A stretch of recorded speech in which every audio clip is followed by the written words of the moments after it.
La última vez que vieron viva a Betty Lee, hablaba por teléfono. Al día siguiente, su cuerpo fue hallado en el desierto de Nuevo México.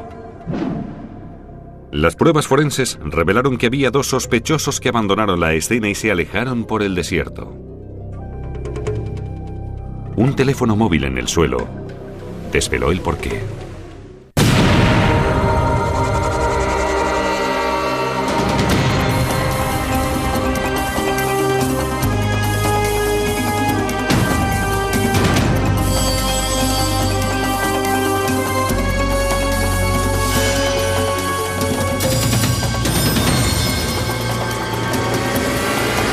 Crímenes imperfectos. 4 en la arena.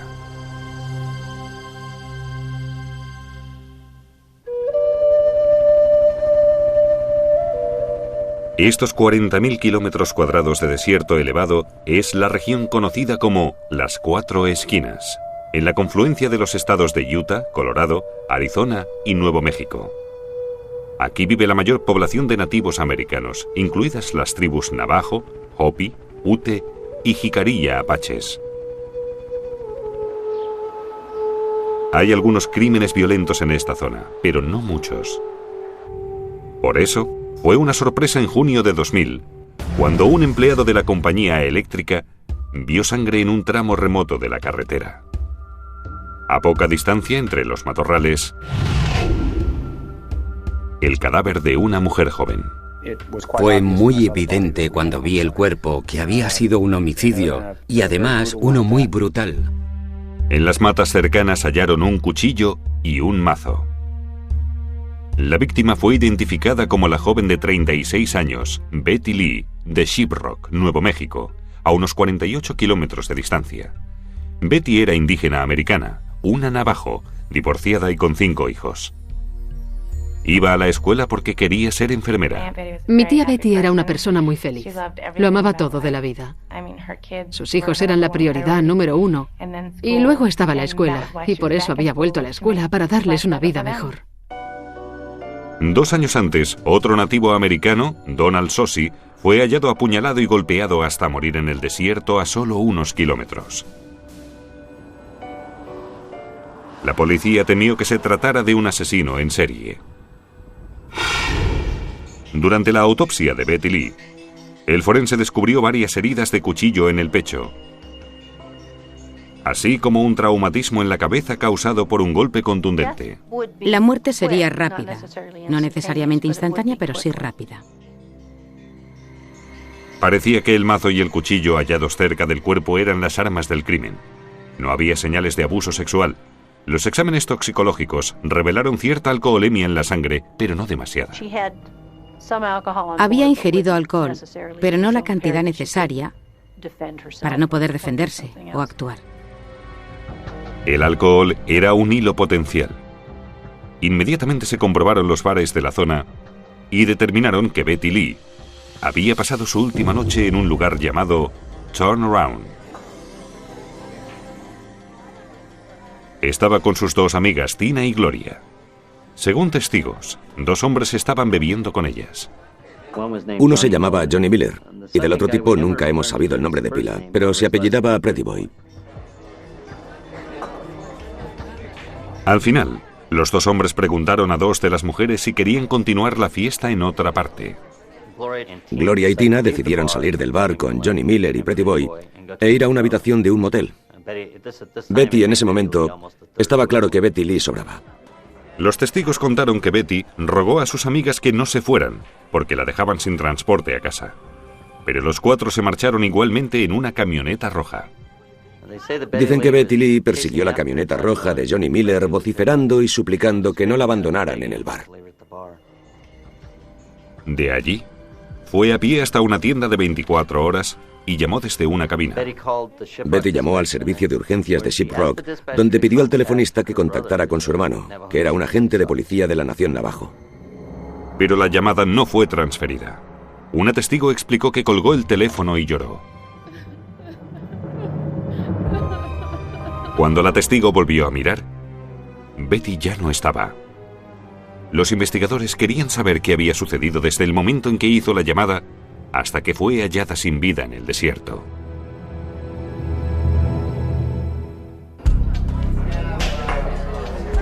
Mientras investigaban la muerte de Betty Lee, la policía buscó a las 2 mujeres que habían estado con Betty la noche anterior en el bar Turnaround y que se habían ido con los 2 hombres. La policía pudo corroborar sus coartadas. Los 4 se habían registrado en un motel próximo donde se quedaron hasta la mañana siguiente.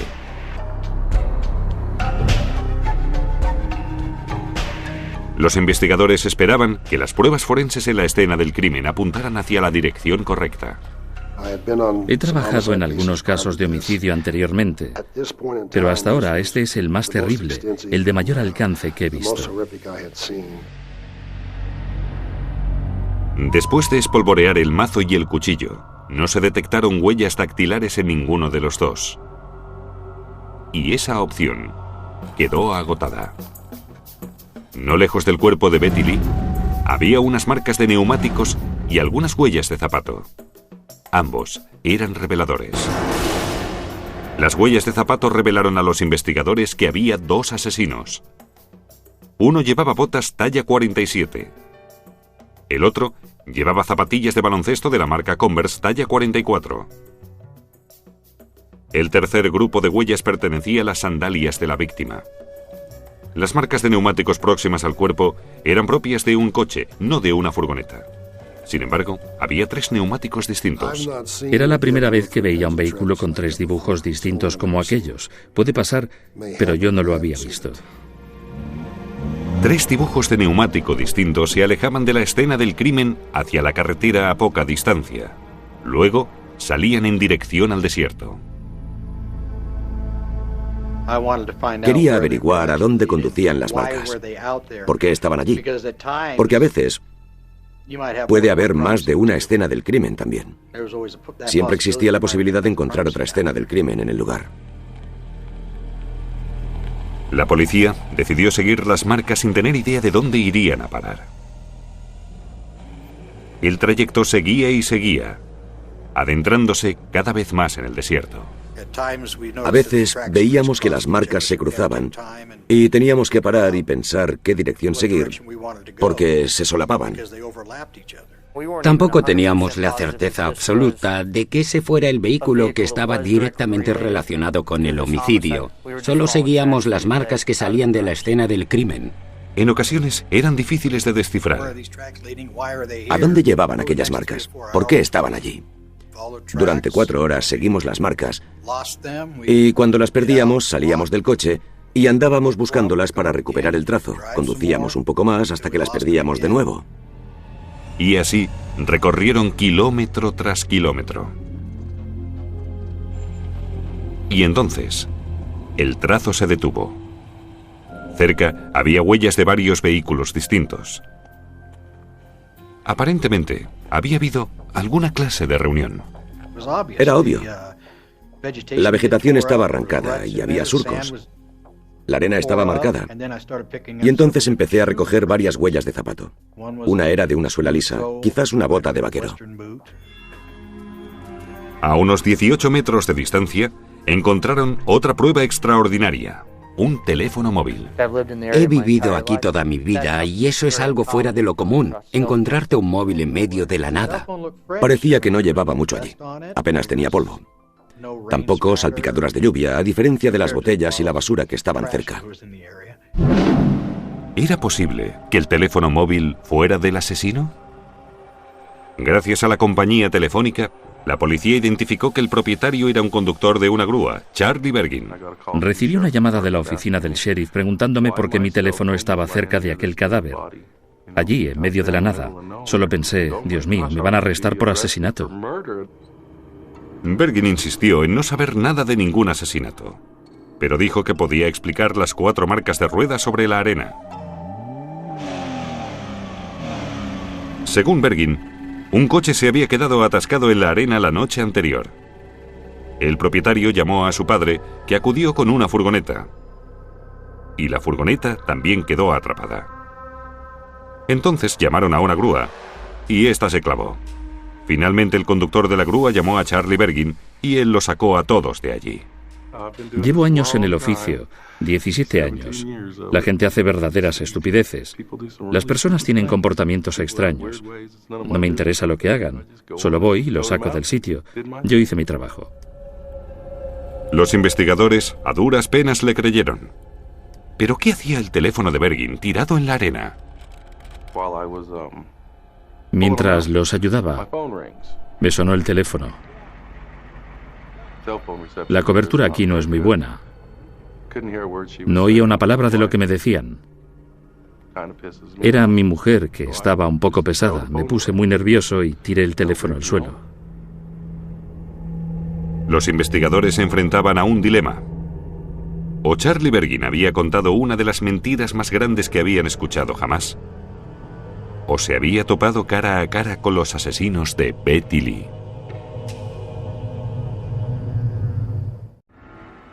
Charlie Bergin, un conductor de grúa, declaró a la policía que fue llamado a la escena para tirar de los vehículos atrapados en la arena y que le pagaron el servicio con un cheque. Estaba firmado por el joven de 31 años Bobby Fry, un peón de la construcción con antecedentes penales. Parecía nervioso, pero de un modo extraño. No exactamente nervioso, pero no quiso que me subiera al coche ni que me acercara. No sé por qué no nos dejó entrar en el vehículo, no lo entiendo. Bergin explicó que Bobby Fry conducía el coche. Debíamos ir a casa de Bobby Fry. Había que tratar el asunto urgentemente. Si había pruebas, necesitábamos entrar en su casa y guardarlas si las había. Cuando le interrogaron acerca del incidente, Bobby Fry confirmó que su coche se había atascado en el desierto y que llamó a su padre para que le ayudara. Pero negaba estar implicado en el asesinato de Betty Lee. Y voluntariamente dejó que la policía registrara su casa. Recuerdo entrar en el dormitorio de Robert Free y pensar, madre mía, había un montón enorme de ropa apilada, cosas tiradas por todas partes. La habitación estaba totalmente desordenada. Y recuerdo pensar, vaya, tendré que registrar esta habitación con un peine de púa fina. Entre la ropa, los investigadores encontraron una camiseta negra y unas botas de la talla 47. La misma talla que las huellas halladas en la escena del crimen. Bobby Fry explicó que su amigo, Les Eng, estaba con él la noche antes. En casa de Eng, la policía confiscó su ropa y un par de zapatillas de baloncesto de la marca Converse, talla 44. La misma talla de la huella identificada en la escena del crimen. La ropa y las armas del crimen, el cuchillo y el mazo, fueron enviados a Rod Englert, un experto en análisis de salpicaduras de sangre. Examinó la camiseta de Bobby Fry. Bajo una luz especial, Englert advirtió diminutas gotas de sangre. El tamaño y la forma indicaban una salpicadura de sangre de impacto medio. Encontró el mismo tipo de gotas de sangre en las botas de Bobby Fry. Para Englert, allí había una historia. Concordaba con la imagen de él sujetando el mazo y golpeando a Betty Lee mientras ella yacía en el suelo. No había huellas dactilares ni en el mazo ni en el cuchillo, por tanto era imposible saber quién sujetaba el cuchillo y quién el mazo. Pero Rod Englert encontró otra forma de probar quién hacía el mazo. Con la ayuda de un microscopio, Englert descubrió minúsculos rastros de arena y sangre muy incrustados en el hombro de la camiseta de Bobby Fry. Englert explicó que eso solo podía haber sucedido de un modo. Y era el resultado de colocar el palo del mazo por encima del hombro con la arena y la sangre y acarrear ese peso de 4,5 kilos. Esa es mi opinión sobre lo que sucedió después de golpear a la chica con el mazo. Que sin darse cuenta uno se mancha con el mazo apoyado en el hombro. En cuanto a Les Eng, no había rastros de sangre en la ropa y tampoco manchas de sangre en los zapatos, pero había un patrón de transferencia de sangre. Parecía como si Les Eng hubiera transportado el cuerpo de Betty Lee hasta las matas. Pero no estaba cerca cuando la mataron. De este modo, puedes eliminar y excluir, con las pruebas, la participación de Lee Seng en el asesinato de Betty Lee. Los análisis del ADN de la sangre hallada en la ropa y los zapatos de Bobby Fry y los zapatos de Lee Seng confirmaron que la sangre era de Betty Lee. También encontramos sangre de Betty Lee en el vehículo y de hecho encontramos un pendiente, o la policía encontró un pendiente en el coche de Robert Fry que coincidía con el pendiente hallado en el cuerpo de Betty Lee después de ser asesinada. Y finalmente, las huellas de los neumáticos detectadas en la escena del crimen coincidían con las ruedas del coche de Bobby Fry. Bobby Fry y Lee Seng fueron arrestados y acusados de asesinato en primer grado. Pero los investigadores seguían sin comprender el móvil. Cuando presentaron a Bobby Fry la cantidad ingente de pruebas, Bobby Fry negó estar involucrado, pero Lee Seng confesó. Sabía que él la estaba golpeando. Le dio un batacazo en la cabeza. Ella voceaba. Voceaba. Como si fuera un grito.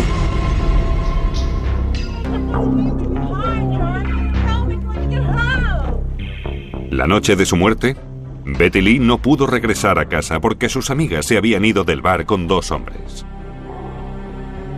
Y no había encontrado a nadie que pudiera acompañarla a casa. Según Lee Seng, Bobby Fry estaba furioso aquella noche. Y había tenido una trifulca en un bar y estaba buscando pelea. Entonces, vio a Betty Lee sollozando junto a la cabina. Bobby dijo: no soporto ver llorar a una mujer. Te acercaremos con el coche.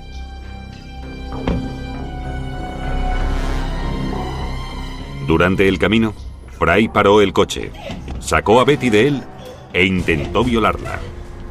Pero Betty se resistió peleando. Furioso, Fry la apuñaló repetidas veces con el cuchillo.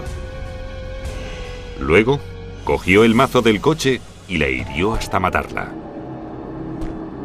Salpicaduras de sangre mancharon la camiseta y los zapatos de Fry.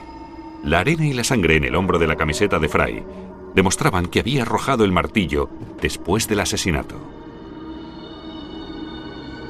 Ambos hombres llevaron el cuerpo de Betty a los matorrales, creando el patrón de transferencia de sangre en los zapatos de Eng.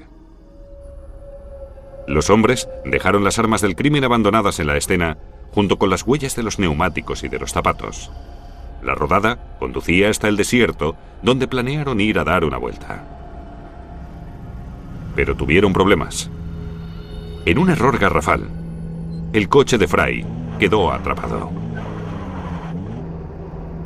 Llamó a su padre, quien también se hundió. Llamaron a la grúa y también se atascó. Al final, fue Charlie Bergin quien logró remolcarlos. Si no hubiera sido por el teléfono móvil de Charlie, que arrojó por enfado cuando su mujer lo llamó mientras ayudaba a los vehículos a salir de la arena, puede que la policía no hubiera resuelto el caso. Lo cierto es que cuando ese día recibí la llamada de mi mujer pensé, Dios santo, ¿qué querrá ahora? Porque suele llamarme todo el rato para molestar. Pero seguramente es la mejor llamada que me han hecho en la vida. Robert Fry fue juzgado e inculpado de asesinato en primer grado y sentenciado a muerte. Lee Seng testificó contra él y fue sentenciado a 40 años de cárcel. Bobby Fry fue posteriormente condenado por otros 3 asesinatos, incluido el de Donald Sosi, un indígena americano cuyo cuerpo había sido hallado hacía 2 años a solo 16 kilómetros del lugar donde Betty Lee fue asesinada. Los familiares de Betty Lee se sienten agradecidos por el trabajo de las fuerzas de la ley y las pruebas forenses que identificaron a sus asesinos. Apreciamos enormemente los esfuerzos por hacer justicia a un asesinato.